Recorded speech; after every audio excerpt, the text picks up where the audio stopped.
How you lovely people doing today? Dr. Stephen James here to bring you another video. Earlier this year, I reacted to the Sudrian Stories from Hell, and it did so well that I decided to react to another Rheneas Productions video. This is his top 5 best Thomas episodes. Enjoy. Hello everyone, Ren here for a little bit of a different video today. Thomas and Friends is a show that I am very passionate about and enjoy very much. Among many others, one reason I love the classic era of the show is because of how varied it is in tone. Pretty much every genre of story you could think of was used in the first 7 seasons of the show at some point. Underdog stories, sadder stories, funny stories, little slice-of-life stories, you name it. However, the episodes that stand out the most, to me at least, were the spooky episodes. 26-minute video. For a kid show, Thomas could get pretty dark at times. It wasn't afraid to explore the scarier side and slide into a bit of a darker tone. Well, true. Well, that used to be true, but I paused to add that if you want to see the full video without my commentary involved, I'll put a link in the description for the original video. a lot of these episodes are really good, and definitely are a big part of why Thomas has stuck with me for so long. They're just so damn memorable. Given the type of content I make, I would definitely consider myself a bit of a spooky Thomas episode connoisseur. So, as a fun Halloween video, I always like the go and spookier pick out what I episodes as think well. are the 5 best spooky episodes of the show, That's just a personal thing, though. and then talk about them. Don't get me wrong, I love making trains. Although I do think the general consensus consensus is that the scary ones are better. And if there's one thing I enjoy doing, the program never really did get better. I thought a video like this would be fun to try, and who knows if it performs well. And season 5 was peak. Maybe I'll do more like this. But of course, as peaks typically go, it only goes downhill from there. 3 things. 1.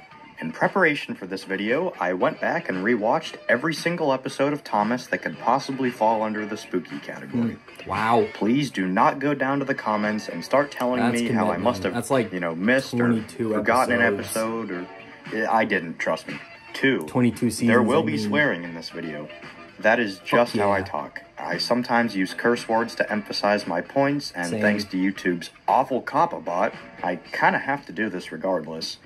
So if you're a parent deciding if this video is something your kid should watch, or if you just, don't like swearing for some reason, I'd suggest turning off the video now. 3. And finally, this list is just my stupid little personal opinion.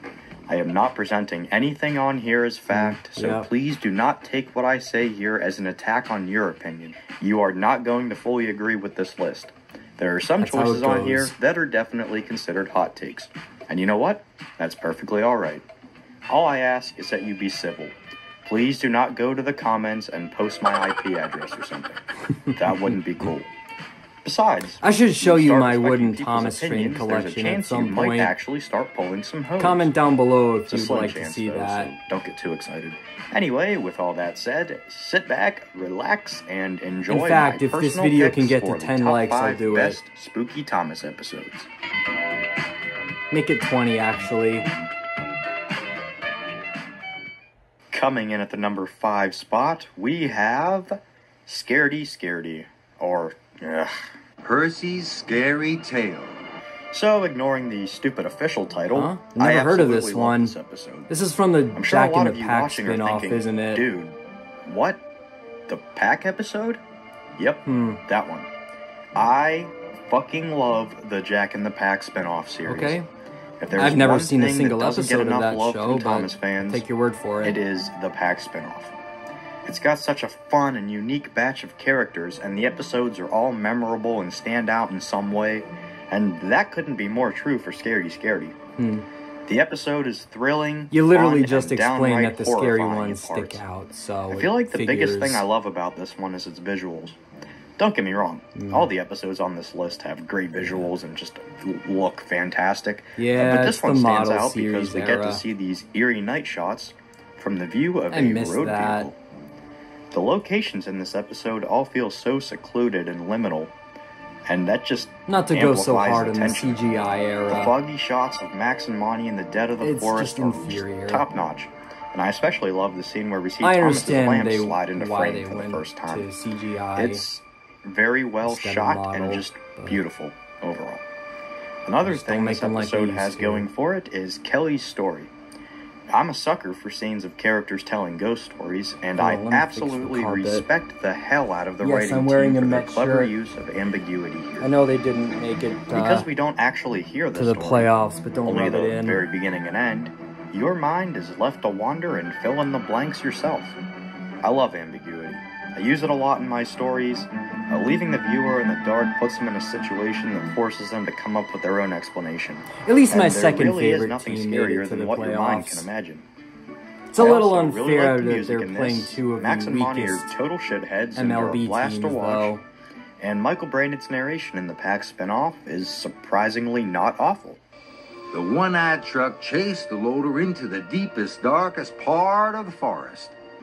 It really is a shame the series never took off, because personally I loved what we got.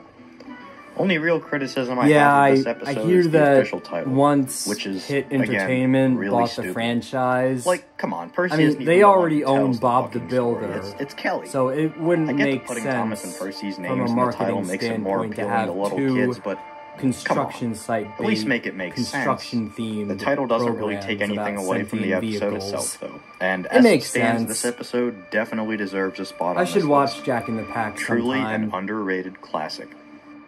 It's underrated because not too many people have seen it. Well, I if bet. you thought the last one was a hot take, this one is going to melt your mind. I have no opinion At number on that. 4, I have haven't seen chosen it. Jack Frost.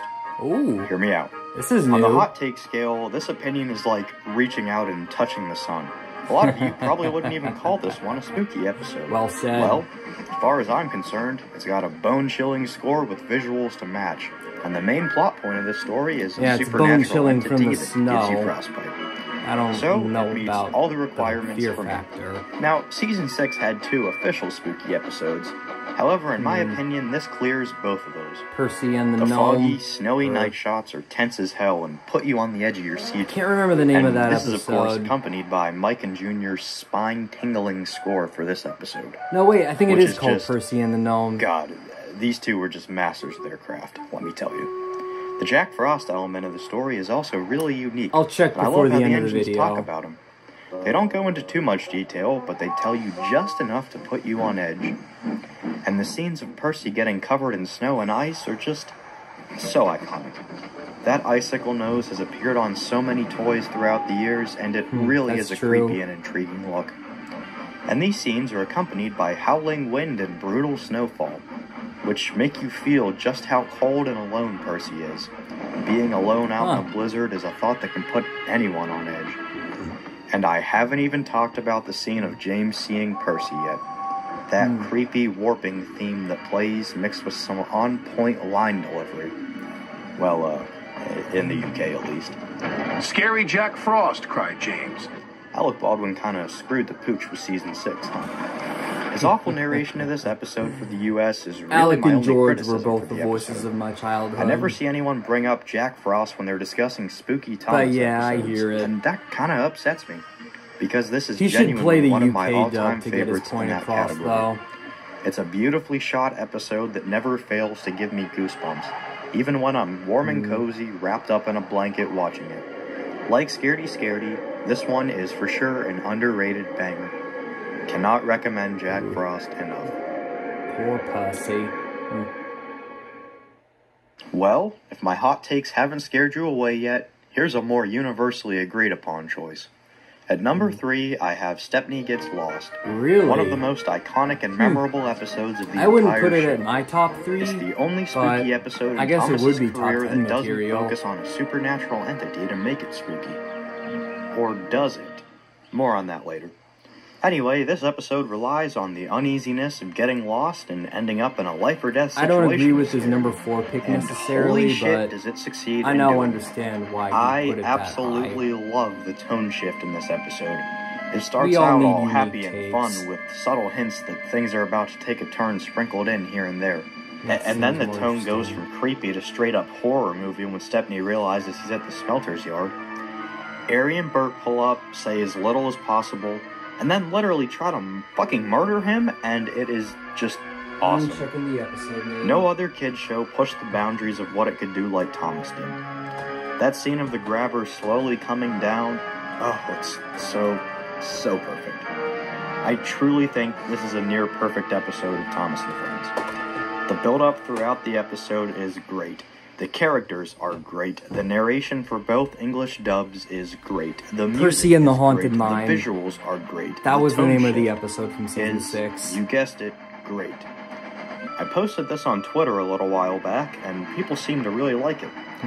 So if you haven't seen it, basically my theory is that, well, in season 5 at least, Ari and Bert are supernatural entities. I mean, think about it. They slide out of the darkness, shunt Stepney to his death, and then slide back into the shadows, never to be seen again. Until season 6, where they get completely butt-fucked, but that's a discussion for another day. Little red piggy in the middle. And as pointed out Just by like my friend Percy. Marie, they're referred to as the Grim Messengers of Doom in Think I should be promotional casted as a material from this narrator? era. So the Grim Reaper Rhetorical. analogy is right there. Don't answer. Stepney's choice of character only further adds to this theory, as he escaped scrap once before. So of course they would go after him. They feel like he cheated death and have come back to finish the job. And they never get reprimanded for their actions because, well, to most, they don't exist. I know it's a bit of a stretch, but season 5 had all sorts of weird, unexplained Rusty and stuff. the This would Boulder. fit right in. That's The gotta later be at the seasons top pretty much 2. disprove this theory being true, but who's to say this wasn't the intention at the time? I actually Anyway, have that's just my silly little theory. seen You don't have to believe RhenProd's it if you don't want adaptation to. of the video Even if it's not of true, the due episode. to time constraints within the episode, If we it get can this just video be to assumed 10 that likes, Ari and I'll Bert react were to punished that as off well. screen or something. Which As is well as perfectly Scary fine for me Diesels, and doesn't 'cause drag that the was pretty episode good down too. at all. And obviously, Stepney living on Sodor isn't ideal. But that had already been established by the time of this episode, so you can't really hold that against Stepney Gets Lost for just using the in-universe lore. Overall, this episode is a brilliant display of the great things that can come from playing with tone and pushing the limits of what a kid's show can be. Thomas was super ahead of his time in many ways, and this episode is a great showcase of that. Stepney Gets Lost is a super fun, super memorable, and super spooky episode that will continue to be loved for generations to come. A dictionary definition classic. At number 2, I've got another fairly controversial episode. Really? For this spot, I've chosen it not another Rusty one of and the my Boulder, all-time then? favorites. Rusty and the Boulder. The Oh. single most me. unrealistic and nonsensical episode I of think the entire we all classic can agree series. with this And one, I though. fucking love it for that. Thomas was a very down-to-earth and Or maybe realistic not. show. I can't Well, speak for everyone in outside the of world. the fact the vehicles were sentient, of course. It felt like something that could happen in real life. The trains operated like actual locomotives do, for the classic series, anyway. And this was a big part of why Thomas We appealed all to miss such a the large classic audience. series. It was a very simple and calm show that was a lot less in-your-face than other kids' shows from the time. Realism was definitely a driving factor in classic Thomas. But sometimes when you confine yourself to the limits of what you can realistically do, things become dull and repetitive.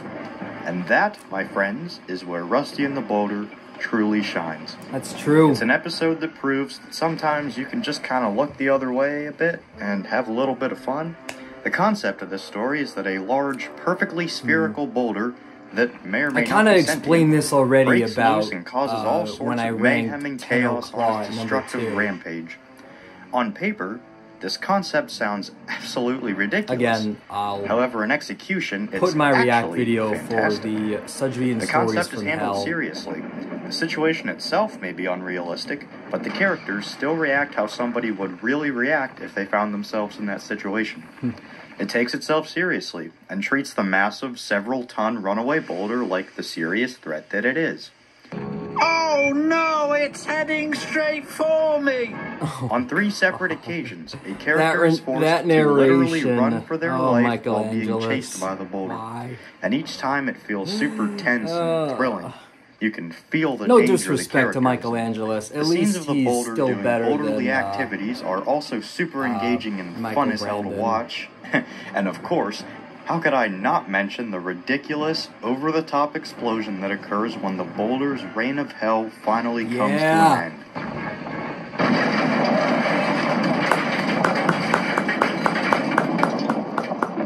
Classic. A super memorable and visually awesome scene that sticks with you I was for an 8-year-old life. boy once. I The can explosions personally were attest always to the that. best part. I also love the supernatural elements that have deep ties in this episode. It's hinted that the boulder may be more than just a rock several times throughout the episode. It's suggested that the boulder is pissed off about people interfering with its part of the island. A good message about respecting Mother Nature and sometimes knowing when to just leave well enough alone. We are even shown what looks to be a face on the boulder, but is it really there? Or is it just an illusion? And that's another huge reason why I love this episode. Just how much it leaves ambiguous and up to the viewer's interpretation. Like, was the boulder really alive? Or was it all just a coincidence? In Topham's one line of the episode, which is delivered literally perfectly by Baldwin, We should have left this part of the island alone. It's implied Topham knows more than he's letting on that. about the boulder. But what does he know? We're never told. So, like with Kelly's story I talked about earlier, we're left to draw our own conclusions. Maybe Topham's familiar with the history of the boulder. Maybe he was warned not to touch that part of the island at some point. Maybe he just I feel really like didn't know anything and that was story just could as make a surprised as great everyone episode. else. We'll never know. And that just Someone makes the please story make a fan all the more video about unsettling. that. The amount this episode leaves up to your interpretation, mixed with a wonderful score and super fun action sequences, all come together to form the perfect storm of a Thomas episode. Some people have criticized this episode for being too unrealistic, which again, Whatever. I personally don't have a problem with, so long as the story uses it in a meaningful and entertaining way, which this episode does tenfold. I've also seen people complain that Thumper being in this episode ruins it, and like, he's in it for 30 seconds or whatever, and does nothing. Oh, but he's a marketing character. Yeah, well, so is every other character on the show, because, newsflash, Thomas was made primarily to sell toys. It wasn't always like I'm that. sorry, that's just such a stupid argument to me. But anyway, I really, really fuck with this episode. I am so glad we got to see a ton of behind-the-scenes content for this episode in the recently released Season 5 rushes. It's so interesting to me, especially seeing all the bloopers.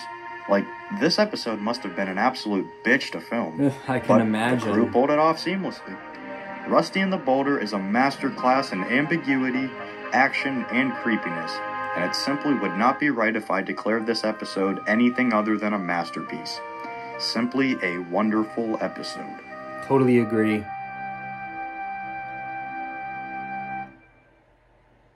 And gotta at be number Duncan one, Gets Spooked, to right? the surprise of quite literally nobody, is Duncan Gets Spooked. Yes. Sometimes something is just the best. Duncan Gets Spooked is hands down the scariest, best looking, best scored, and just all around strongest spooky episode of Thomas, and just one of its best episodes in general. What can I even say about this episode that hasn't already been said?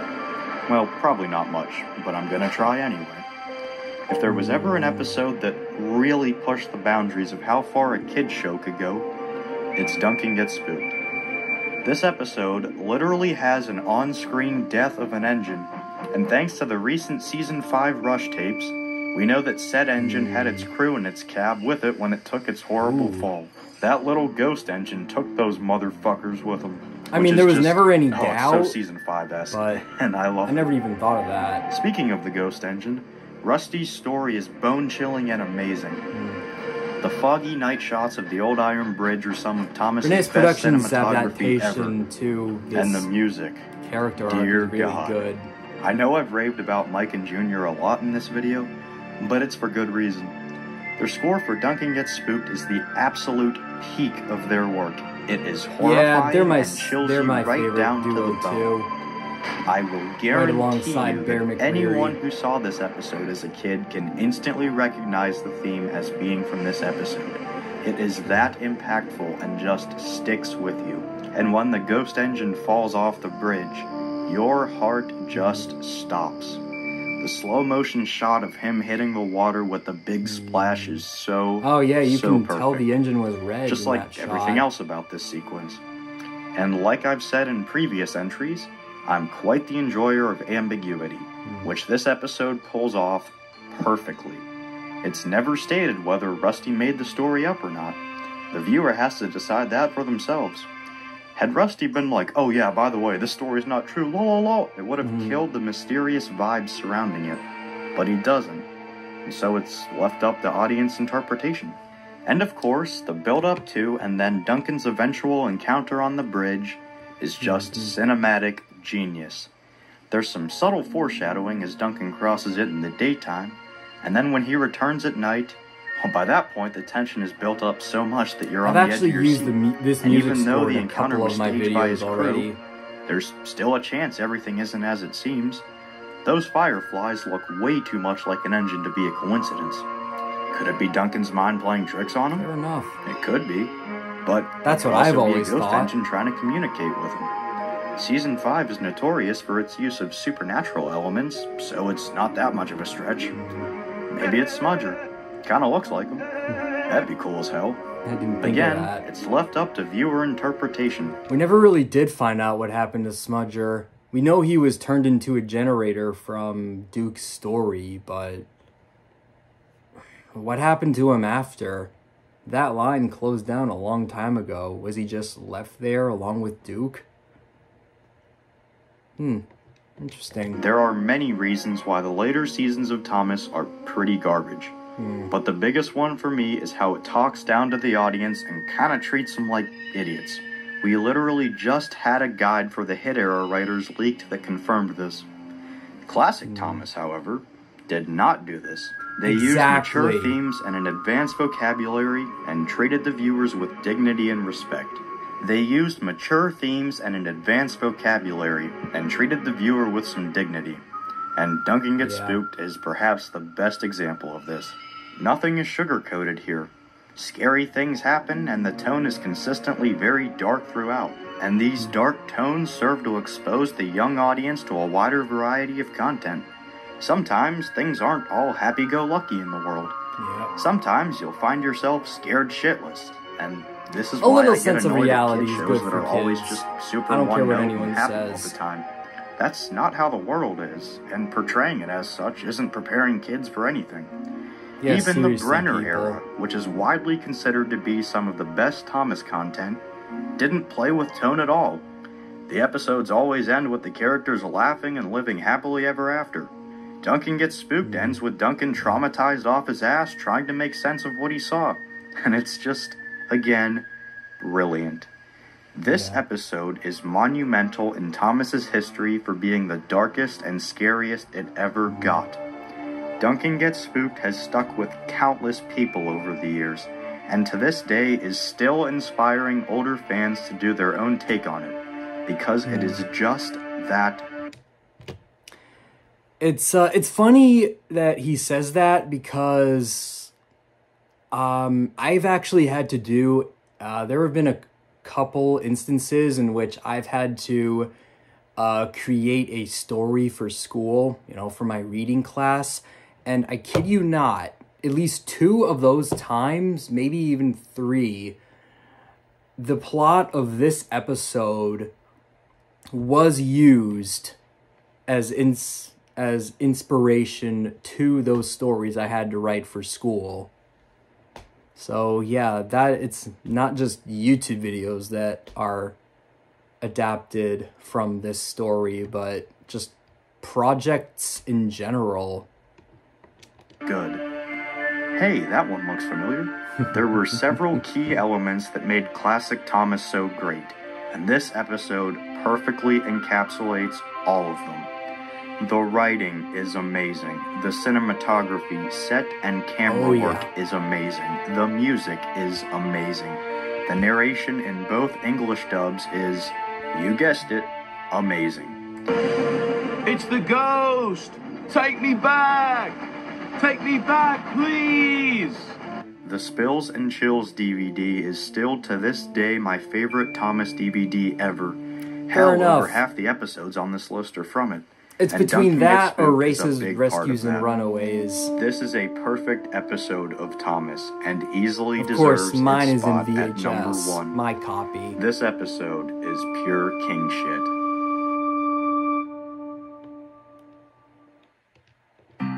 So, before I close off this video, I just have a couple things to note. For one thing, I meant to release this video last Thursday, but, you know, the day just kind of got away from me. And since it's the season, I am continuing my work as a scare actor on weekend nights, so I will not be doing much uploading over the weekends. Only I do have a couple of videos this weekend. I plan on doing a video that is a surprise for Friday the 13th, which is this Friday. And then I'll be making my react video the following, like 2 or 3 days later. I'll be making my react video for the season finale of the Daryl Dixon spin-off. And after that, also, Rheneas Productions did his,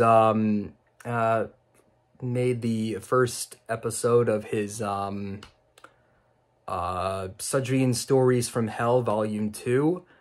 I will not be, reacting to each and every one of them individually. I will wait until every single one of them is released and then get them all in one video. And yeah, I would say his first made video was okay. I didn't really think it was that scary, but I look forward to seeing what he brings to the table on Friday the 13th. Should be a pretty good one.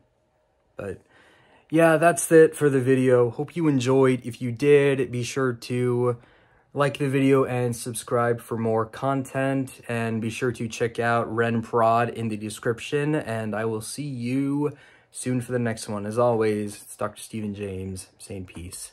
Later, guys.